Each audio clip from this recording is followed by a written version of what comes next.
The Bengal famine arose from multiple complex factors, including crop failure, wartime supply disruption, and local mismanagement. Once aware of the crisis, Churchill worked swiftly to send massive food aid to India. Allegations that he intentionally caused the famine or diverted relief away from Indians appear unfounded. While the British response was imperfect, the tragedy cannot fairly be blamed solely on Churchill. Accusations he was indifferent or malicious are contradicted by evidence of his relief efforts and focus on defeating the Nazis. While reasonable criticism can be made of imperial policy, scapegoating Churchill distorts history. I aim to provide students an accurate perspective based on facts, not ideology or revisionism. Further discussion could examine famine prevention measures and the ethics of wartime leadership. However, inflated rhetoric detracts from a nuanced understanding. Friends, the Bengal famine of 1943 is a vitally important topic for us as Indians to understand accurately. In this tragedy, an estimated 2 to 3 million of our people perished, mostly in Bengal but also in other parts of India. The causes were complex, but some falsely blame Winston Churchill because of his role as British Prime Minister at the time. They accuse him of intentionally diverting vital food away from India to feed British soldiers and Europeans. After thoroughly analyzing the facts, I will demonstrate that the facts do not support this interpretation. Let me provide more background on the setting. World War II was raging globally. In Europe and North Africa, British forces under Churchill's leadership were locked in mortal combat with Hitler's genocidal Nazi regime. Japan had also launched attacks throughout Asia, occupying Burma, Malaysia, and threatening India. The entire world feared conquest by these vicious fascist powers. In this context, Churchill focused immense resources on managing the war effort to defeat them. Specifically regarding India, Churchill's war cabinet in London administered affairs through the Viceroy in New Delhi, Lord Linlithgow. Under the Viceroy, provincial governors like Sir John Herbert in Bengal implemented localized policies. Churchill aimed to maintain Allied control of India against possible Japanese invasion. But he relied on these subordinates to handle regional governance, not micromanage it himself. Turning to Bengal, in 1942 its crops were ravaged first by a cyclone and rice disease, then by drought when monsoons failed in 1943. This caused severe shortage of rice, the staple food. But provincial authorities downplayed the crisis. They did not aggressively warn Delhi or London. Tragically, over 10 million Bengalis had already died in famines under British rule from 1770 to 1943. This long history increased indifference to yet another outbreak. Making matters worse, Japan's conquest of Burma severed a major rice import supply to Bengal. With the Japanese Navy active in the Bay of Bengal, shipping routes were treacherous. Churchill had to make difficult choices allocating scarce naval escorts between military objectives and food transport. He focused primarily on halting the Axis invasion of India. When Churchill finally learned details about Bengal's famine in MID 1943, he acted swiftly to organize massive imports of grain. He ordered 1 million tons shipped from Australia, Iraq, Canada and America. Some critics accuse him of diverting these supplies to Europe. But no evidence supports this. Churchill took great care to transport relief directly to India, despite dangerous waters, because the need was so urgent. Could Churchill have done more if he prioritized the famine earlier? Possibly, but his attention was fixed on the war. Some also blame his animosity toward Indian independence leader Mohandas Gandhi for clouding his concern.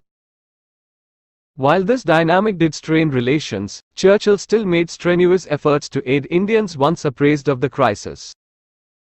Many factors hampered the success, but neither racism nor intentional neglect were among them. In closing, I know some Indians view Churchill as a racist imperialist focused only on Britain's self-interest. But his relief campaign tells a more nuanced story of a flawed leader with biases common to his era, yet still moved to humanitarian compassion in India's darkest hour. Though we must acknowledge the grievous shortcomings of British rule, lionizing Churchill as the villain of Bengal's famine is intellectually dishonest. He alone did not cause this calamity, nor bear sole blame for its scope. The facts show he took admirable steps to combat it. Additional relevant details. To better understand the context of the time, it is important to highlight the perilous military position in 1943. The Axis powers of Germany, Italy and Japan had conquered vast territory, from Europe to Asia. In February, the Germans dealt a devastating blow, surrendering 90,000 British Indian soldiers in the Battle of Singapore. Meanwhile in the Atlantic, German U-boats were sinking merchant ships carrying vital food and war supplies to Britain. Invasion seemed a real possibility. Against this backdrop of crushing setbacks, Churchill engineered the Allies' first major offensive successes. In May 1943, British forces defeated the Germans in North Africa. Then the Battle of Kursk in Russia halted the Nazi advance on the Eastern Front. Churchill hoped these victories marked a turning point to eventually push back the Axis on all fronts. But at the time, the outcome still hung in the balance. Churchill believed that full focus on military mobilization was imperative to capitalize on the new momentum. In India itself, the invasion threat was also dire. After conquering Burma, Japan bombed Calcutta and Visakhapatnam. Japanese planes even dropped leaflets demanding India's surrender. Though India had an army of over 2.5 million men, weapons and supplies were gravely lacking. When the famine began, most Indian and British forces were deployed to coastal areas to defend against potential amphibious assault. Troop movements for internal relief distribution could jeopardize this defensive posture. Regarding the delayed famine response, Churchill was not indifferent to Indian suffering. But his advisors like Secretary of State for India Leo Amery downplayed the problem. Amery opposed diverting shipping from war purposes to relief. When he finally pressed Churchill in July 1943, emergency food orders were swiftly approved. Churchill worked closely with Viceroy Linlithgow to dispatch supplies. They hoped relief sustained by fall harvests would mitigate the crisis. If officials had raised the alarm earlier, Churchill likely would have responded sooner despite war anxieties. But he depended on their alerts to intervene. I hope expanding on this context provides fuller understanding of the complex factors at play. Churchill was consumed with managing a world war, not micromanaging Indian agriculture. While the British response to Bengal's famine proved inadequate, this reflected systemic failures, not one man's prejudice or ill intent. My aim is to move beyond reductive finger-pointing and appreciate the tragedy's nuance. To further explore nuances of the Bengal famine, a few additional details. The experts noted other systemic factors that contributed to the magnitude of the famine. For example, some provincial Indian officials worked at cross purposes with local trading communities, instead of coordinating relief efforts. Traders participated in grain speculation and hoarding as prices rose. These exacerbated the scarcity.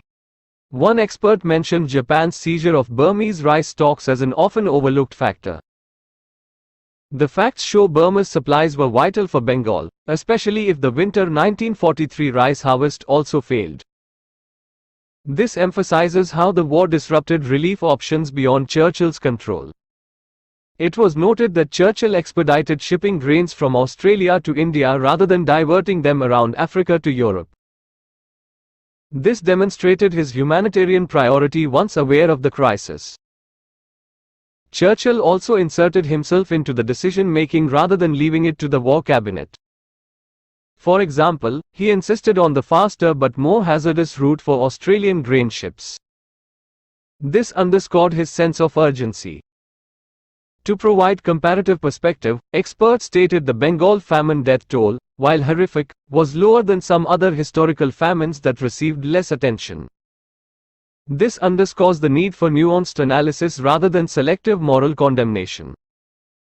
In summary, the 1943 Bengal famine resulted from multiple converging factors including crop failure, wartime inflation, inefficient administration, and lack of contingency preparation rather than any single culprit. While Churchill's prioritization of the war effort over temporarily alleviating food shortages was flawed and tragic, allegations of him intentionally exacerbating the famine or indifferently allowing millions of deaths are unsupported by evidence.